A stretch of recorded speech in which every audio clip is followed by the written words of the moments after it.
Massage Green. He is also a certified licensed massage therapist. However, if you are a current client, please continue to refer your clients, friends, families to Ed. But today, Ed's going to be talking to you guys about his private practice, where he does massage therapy as well as coaching. So Ed's very passionate about what he does, very qualified. He has a bachelor's in marketing, a master's in counseling, as well as a certification from OSHA in ergonomics and office setting. And today he's going to share an important experience with you and tell you about some of his success stories.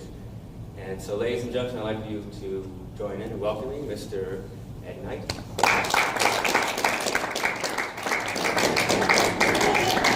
Come on, what are you doing, man? Come on.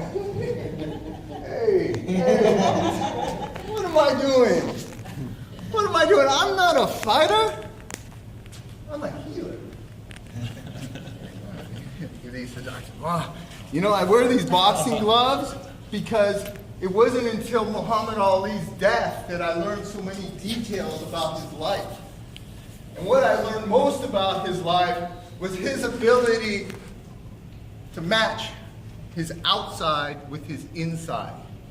You see, his thoughts, his beliefs, his convictions matched his actions, his skills, his political and religious convictions. They matched. See? And I respect that, because I know what it's like to go through life misaligned. And I don't mean misaligned where Dr. Jennifer aligns me. What I mean is about aligning. And last time I spoke to the group, I aligned with just one sentence. And that sentence was that the body can and does heal itself naturally.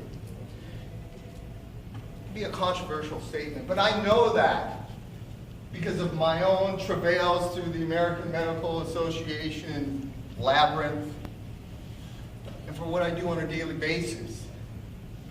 See, massage therapy is the entry point of helping the body heal itself naturally. So, now just to review about referrals, how and who do you refer to me? Right? When you're in conversations with coworkers, family members, even strangers.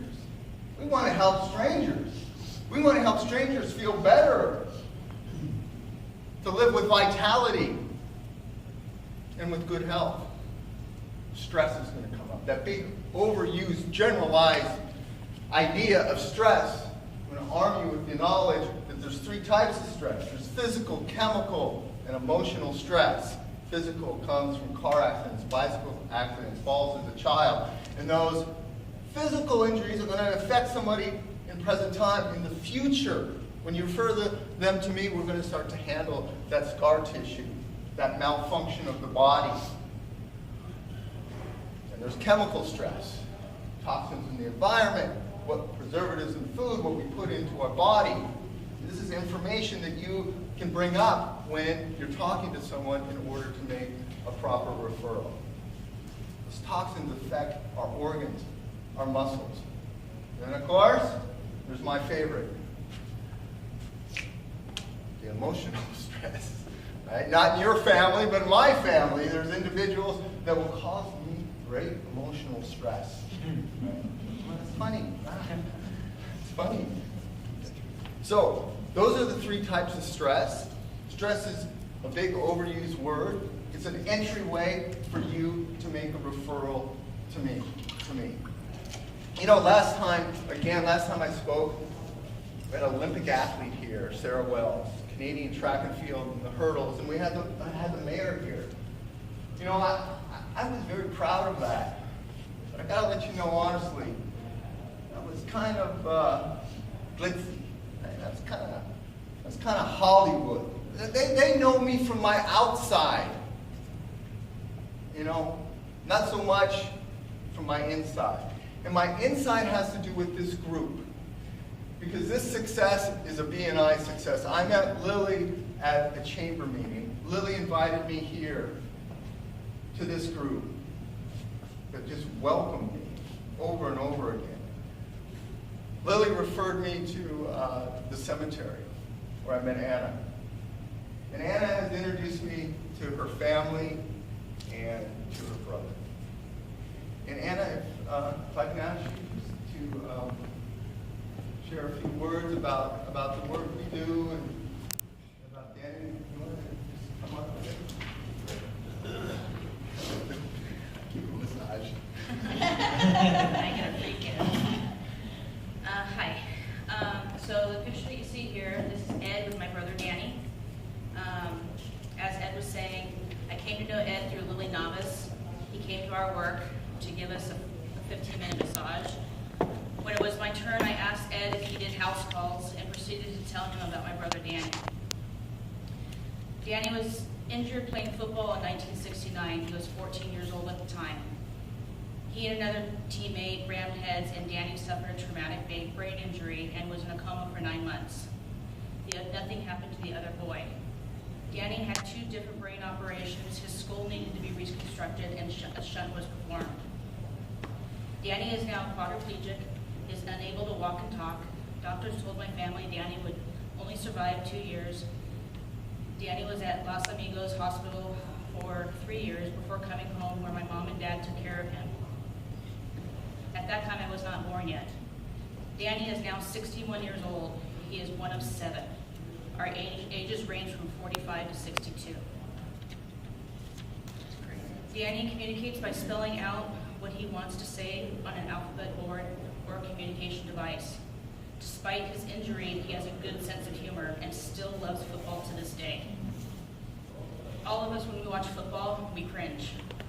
Whenever we watch football with Danny, because that's what he likes to watch, when they tackle each other, when they hit each other, we just cringe and look away because we just can't, stand to watch it. But for Danny's sake, we do.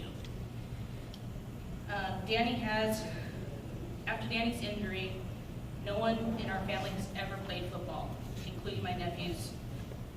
I was born in 1971. I remember watching my parents take care of Danny. My dad would stand up and walk Danny down the hallway. He cannot walk on his own. I would play checkers with Danny and remember feeding him, taking him for walks around the block in his wheelchair.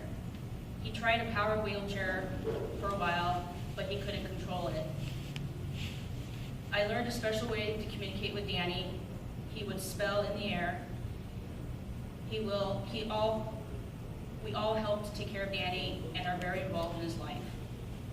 In 1994, my dad had a massive stroke which left him unable to speak and in a wheelchair.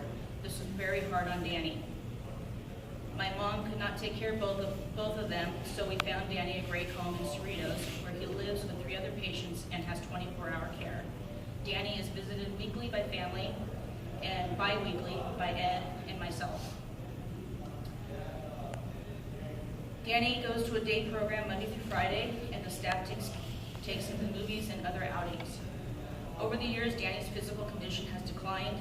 He has a hard time holding up his head despite using a neck brace. After telling Danny about Ed, my mom hired Ed to come in every 2 weeks to give Danny a full body massage. Danny is very happy after he gets his massages and has shown great progress. He is able to move his head much more and hold it up a little better. At his day program, the staff can tell when Danny's had a massage because he's very happy and his spirits are up. Danny gets excited when Ed walks into the room and holds out his hand to shake Ed's. I am very thankful to have found Ed for my brother, and I highly recommend Ed for his services. Not only has he helped Danny, but he's also worked on me. But what he has done for my brother is amazing. I can see the progress that Danny's made. So, thank you.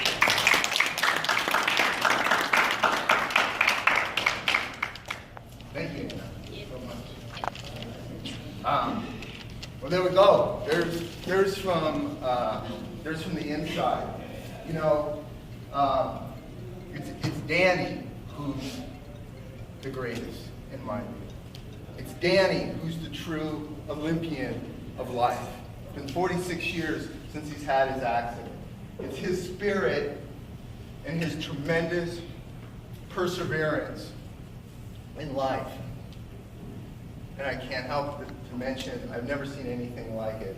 A team of love and compassion, the Contreras family, and how you all work together for dignity and to make sure that Danny is so well taken care of. You know, I just want to end by saying, you know, from the cradle to the grave, you get one body. And it's how you take care of that body and how that body will function for you that will determine the quality of your life. Thank you all for your time and attention today.